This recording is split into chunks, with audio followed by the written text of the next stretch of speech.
Hello, and welcome to Friendship, Wellness, and Wisdom with your hosts, Heather and Rachel. Together, we're here to talk about all things self-care, from fitness to mindfulness and everything in between. Whether it's yoga, Tai Chi, Pilates, or practices like tapping and meditation, we're here to help you discover new ways to care for yourself. We'll also share tips on positive self-talk, finding time for self-care, and creating routines that stick. We're here to provide you with plenty of tips, tricks, and unsolicited life advice. Remember to like, subscribe, and hit the bell for notifications. Join our community, and together we can explore the path to wellness. All right. Hello, and welcome. All right. So today we are talking about shadow work. So this is where we explore the hidden parts of ourselves, or the parts of ourselves that we keep hidden from the rest of the world, and sometimes, in all fairness, even from ourselves. Yeah. So we're going to dive deep into this topic, and we're going to talk about what it is, why it matters, and how it can be really transformative to your life. So we're going to answer all the questions: the who's, the what's, the why's, the where's, the how much. So this is a really great topic for me, something I'm interested in. I've heard it mentioned so many times and in so many aspects, but it's not something I know a whole lot about, and I've never done like any actual work with this. Mm-hmm. So I'm actually excited to, I read through all the answers to the questions, but I'm excited to actually get a little bit more information on this and maybe, try it out for myself. So I'm going to ask first question: what exactly is shadow work? So, shadow work is a practice that explores your hidden suppressions, like things that you have suppressed throughout your life, things that have happened to you, things that you hold in your body. So like these are parts of your personality, your emotions, or your behaviors that you might find uncomfortable, unacceptable. Okay. And then shadow work helps you figure out why. Number one, why you find them uncomfortable or unacceptable, or why you even have them. Okay. So for me, I'm just going to kind of bring up an example, and we've talked about this. I don't know so much on the show, but we've talked about this in other realms. Like, I tend to not get emotional. And if I show any kind of emotion, most of the time I'll go straight to angry. Like, I'll surpass everything else. I won't get sad. Right. I won't be hurt. I won't be disappointed. Right. I just get mad. Right. So that's definitely something in me. Like, I definitely hide the emotional part of myself and just try to, I can come off very cold and like calculating and I think that, when we look at this kind of stuff, majority of the stuff that comes forward in our life stems from mostly defense mechanisms, right? Absolutely. Yeah. To keep ourselves protected. And so, when we look at things like shadow work or any other work that you're doing, because it is work, right? It really is pulling that stuff out and figuring out, where did this start? Like, what was the initial thing that drove this lack of emotion or whatever? And so the concept of shadow work was introduced by a gentleman by Carl Jung, Jung. He's a Swedish psychologist. I lost my train of thought. He's a Swedish psychologist. He believed that everyone had shadows, right? Everybody had these shadows of themselves that developed as they, suppress certain traits. They suppress their emotions, they suppress their traits. So when you talk about, not showing emotion, this is it, right? And so he came up with this system of shadow work, and shadow work is to process the acknowledgement of all these traits, right? To actually process and pick through everything that has happened that could have caused you or whoever to not feel the emotion or feel too much emotion or whatever that looks like. Okay. So now, so knowing that, so why should someone do shadow work? Like, what is that going to do?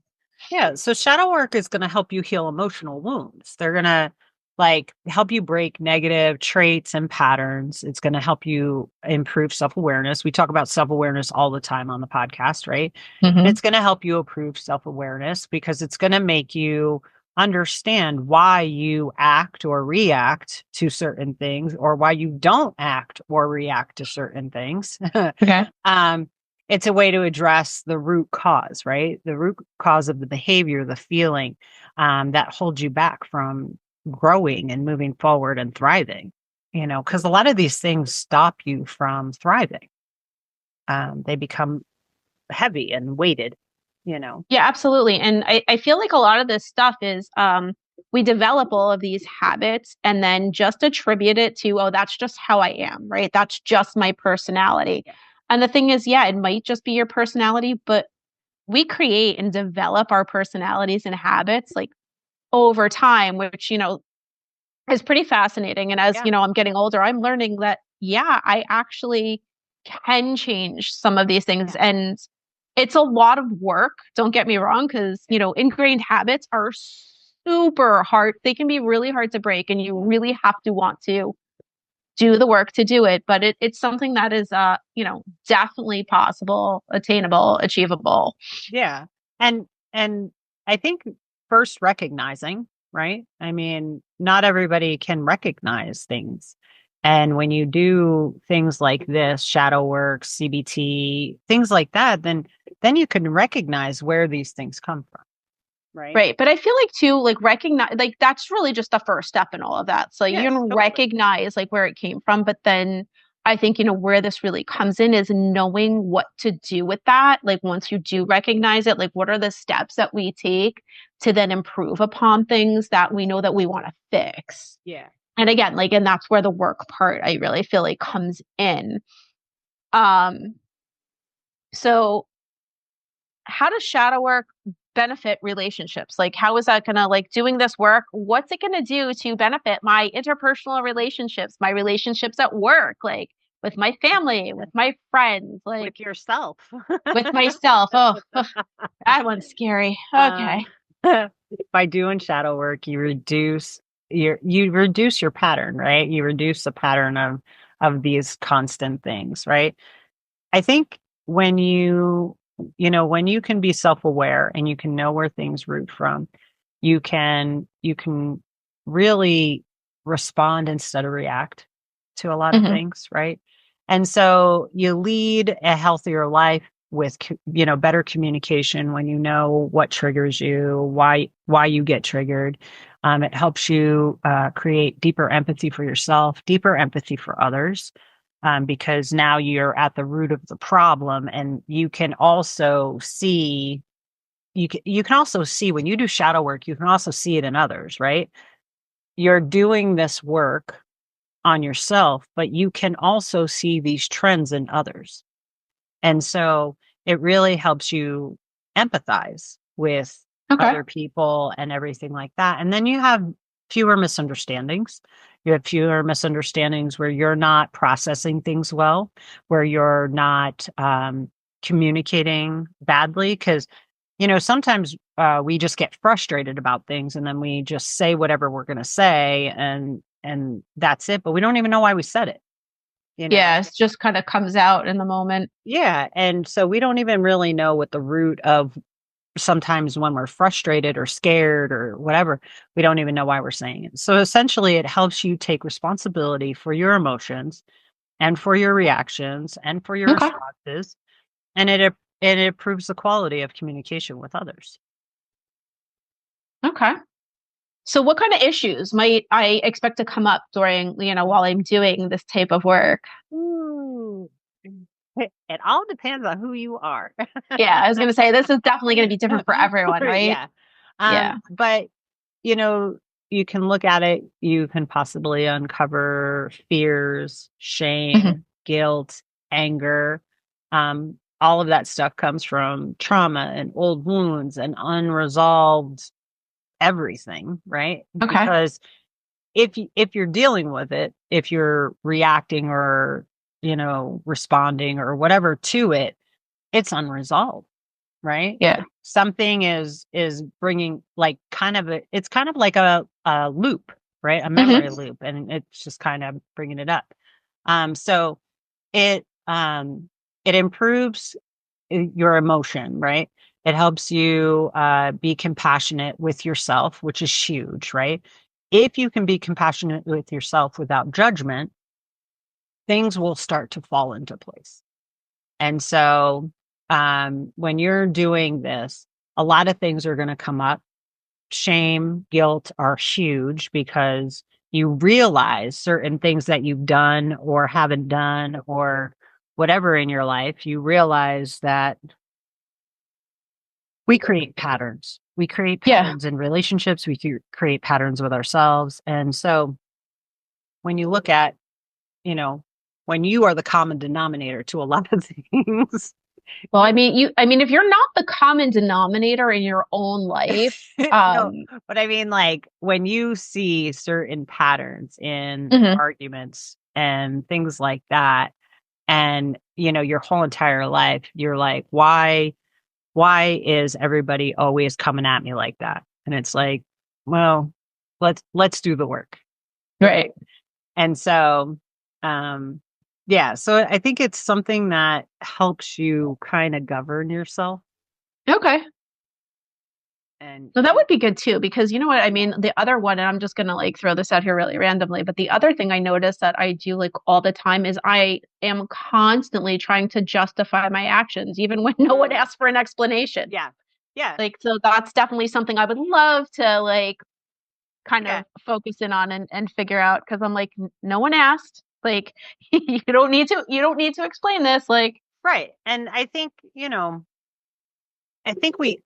all, for the most part, want to know why we are the way we are. yeah. I mean, if you're interested in growth. But the thing is, too, again, like I think at least with some of the reasons, I have a pretty good grasp on why I am the way I am. It's like great. So now, how do I take that and turn it into who I want to be? Yeah, Right? yeah. Yeah, so I mean, so shadow work can help you in professional or in just growth, professional Hmm. and personal, right? So when you're comfortable, when you find comfort in who you are, why you do the things you do, and everything like that, you get a deeper understanding of yourself. And then that leads to the self awareness and Right. it fosters like emotional resilience, creativity. It fosters the greater capacity for joy and fulfillment. Hmm. It really is, it is building this great relationship with yourself. I have a friend that does work with a therapist, and they talk about, you know, inviting their younger self to the party. You know what I mean? Right. And that's kind of like what you're doing. Right. All this stuff is really dealing with your younger self, and your Like younger inner self. child work. Yeah, but your younger self could be a year ago. Yeah. No, it's true. You know what I mean? So I think that's the whole thing. Uh when you foster it and when you look at what you would want to say to your younger self and what you would want to say to the person that had the trauma and everything like that, and then help them into the place that you are now, and bring them to Hmm. the party and be like, you know what, you don't have to be like that anymore, and it's okay. Yeah. And we're going to work on this together. So and I'm sure other people have, their own take on shadow work, but when I work with clients, this is the kind of stuff that I work on Hmm. with them, because it is good to know why you act the way you do and why No, you act the way absolutely. you do. It helps you govern Absolutely. yourself. So I'm gonna assume then, right? So the next question is like, is shadow work difficult or painful? And I'm gonna imagine that at times it definitely would have to be because you're looking at parts of yourself that you're suppressing, right? So Yeah.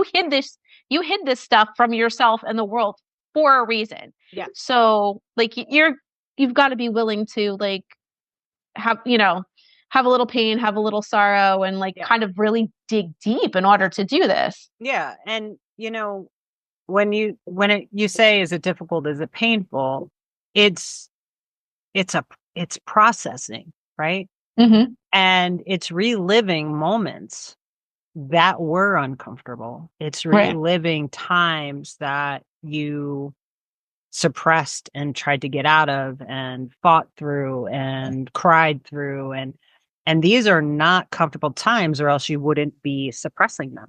Right. Well, yeah, obviously. Like it's a part of yourself. It's funny because some of these things could really come in handy, but something somewhere down the line made you say, you know what, this isn't good. Right. And I shouldn't be this way.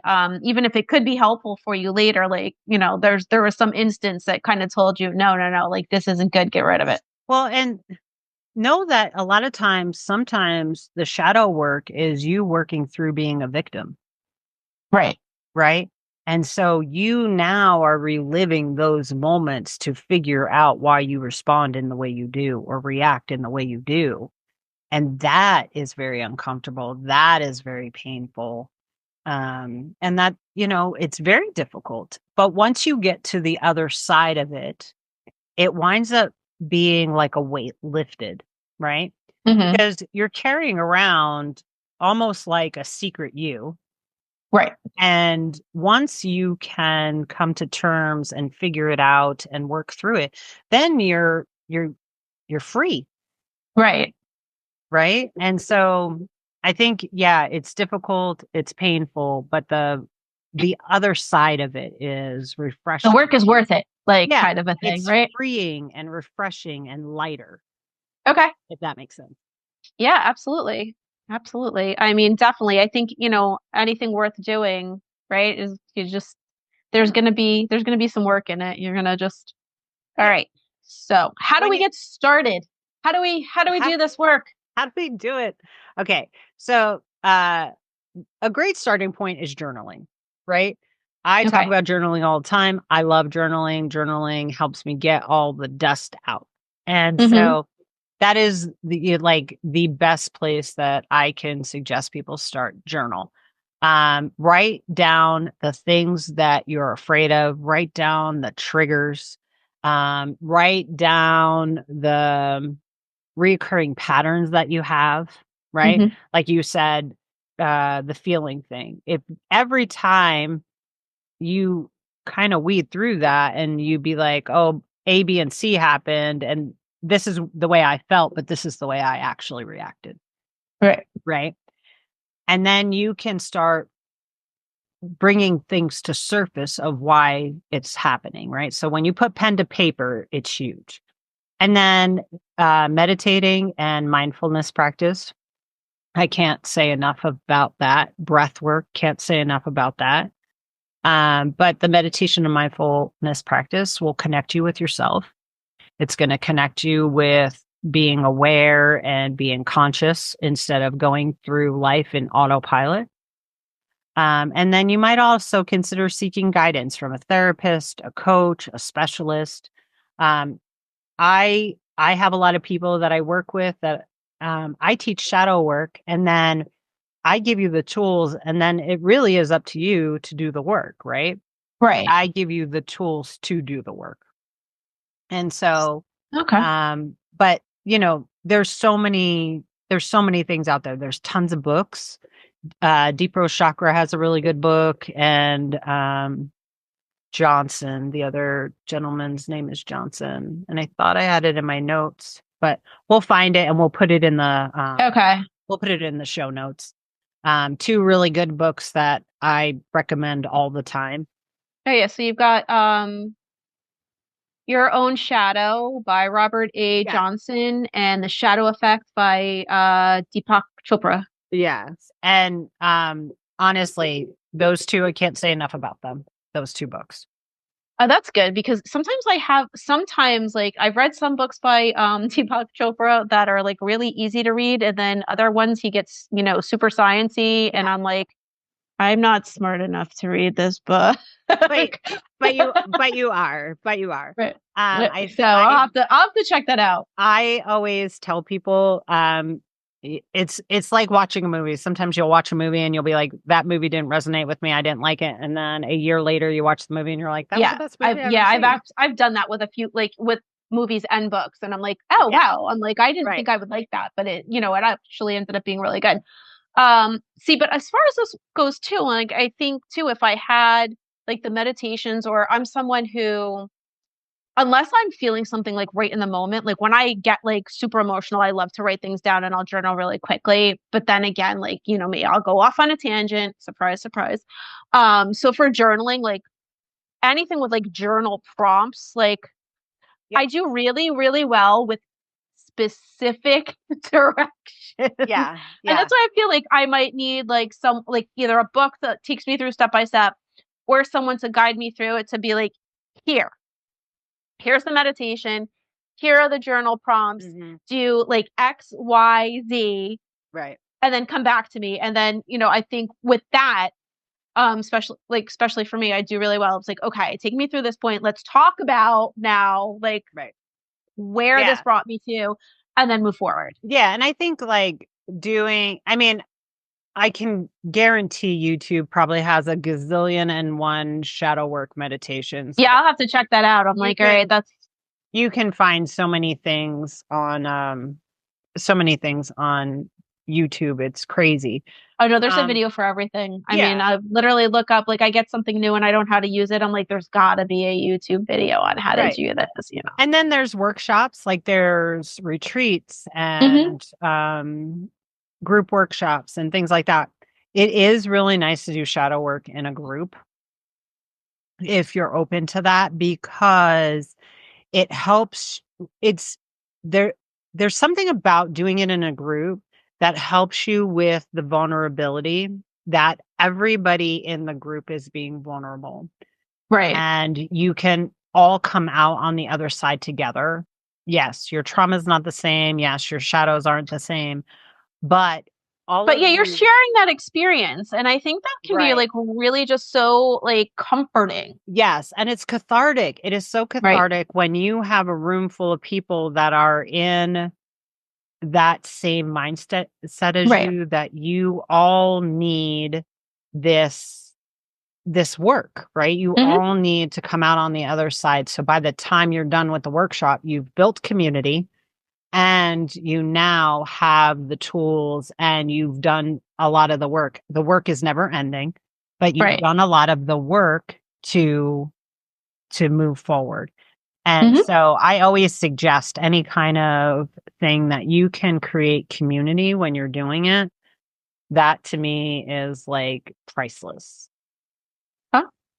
So we kind of answered the next bit already. It was like, can shadow work be done alone or in a professional like setting? So yes, like both. Yes. But definitely we want some tools for some guidance, for sure. And I do want to bring up, like, if you're dealing with any deep trauma, I think it's really a good idea to work with a professional. Yes. Just because if you are going to bring up some very intense emotions and like past traumas, you want someone who's equipped to deal with that. So I think going in, if you know that there's going to be some like really deep, dark things that you need to work on, professional help is definitely always the way to go with that. And honestly, I mean, you're not naive to your trauma, right? No. You know it. Anything that you're suppressing, you know how heavy it is.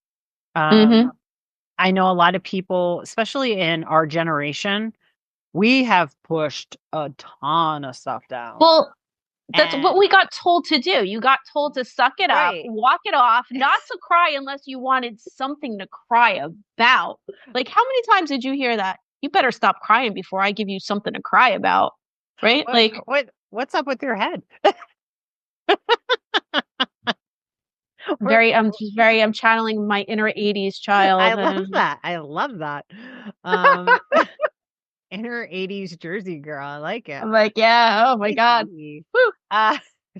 My shadow self just coming out. Sorry. Yeah, there it is. I suppressed it for years, but here it is.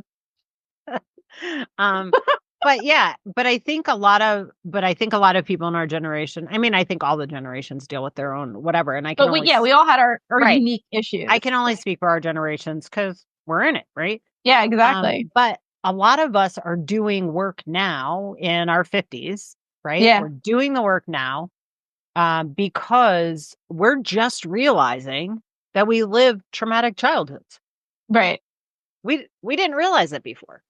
No, But it now, was very normalized. That's the thing. right. It was normal. And if you couldn't handle that, Yeah. there was something wrong with you, Right. and no one went to therapy. No. Like you And did nobody not talked like about it. Nobody no, talked.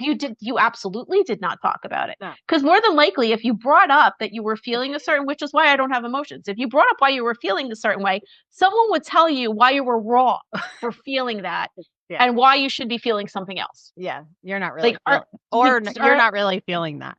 That's not like what you're feeling. just no valid emotions. No, that feeling is wrong. You should be feeling this. Right. Yeah. And I'm like, no. Yeah. So, But I think, I just think that we did go off on a little tangent there. But I do believe that, everybody needs shadow work. That's my personal opinion. But I agree with you. You know how heavy your trauma is, and you should be able to gauge whether or not you need more than shadow work if you need right. that professional help. Fair. That's where I was going with my tangent. All right. Yeah, we may have to tell Maddie to edit some of this long chunk out, depending on how long it is. We could have two versions, like one, a shorter one that can go on the radio, and then we can go a little longer. And then last question. So what is the biggest misconception about shadow work? Oh my goodness. The biggest misconception. Ooh, there's so many. You wrote the question, so I know. Let me get there. I lost my place. All right. The biggest misconception. There are a lot of misconceptions of shadow work, though, but this is the biggest one. The biggest misconception is that shadow work is about fixing what is wrong with you, and it's not, right? It is not about eliminating those parts of yourself. It is about embracing all of you as a whole. Shadow work is it's an act of self-love and non-judgment, non-reaction. It's an act of love and compassion and integrity. And so I think that's the biggest misconception. I think it's the same with anything else. Like, people want to take a magic pill and wake up and be okay. They want to go to the therapist once. They want to go to the doctor once. And that's not the case. This is not the case. You don't just fix it. There's nothing wrong with you. You're not broken. Right. And so I think when we own all of ourselves, all the good, the bad, the indifference, it creates a whole being.